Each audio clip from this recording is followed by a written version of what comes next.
每一当岁末，北区总是有节节爱心行动，加上寒流一波一波，都给老人安慰，更受大家关心。所以上午伫区长李黄兴号召，大港了大行宫准备捐赠1000份的围巾，加上北区里长联会会长童小云，甲北区33里的里长拢照到。邀集地国分局共同捐出日常用品等爱心资源，要予各地的弱势长辈长面相当温馨。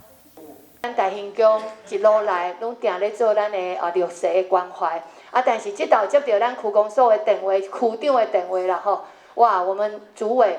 没有恶化，就是全力支援吼。嘛感谢着咱区公所，互咱这道阮大兴宫这个机会啦吼。嘛真正感谢咱的全体的里长拢到。谢谢你们的支持，北区里长联会这个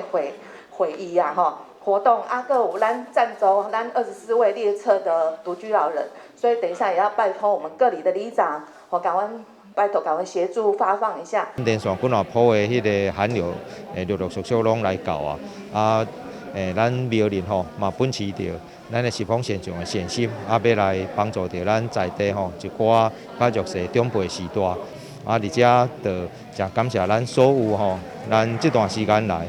对咱北区一寡弱势朋友关心的所有好朋友。岁末送暖呢，这个活动尽阮一份绵薄之力了，到下就帮助这老人，冬天很冷送他们围巾。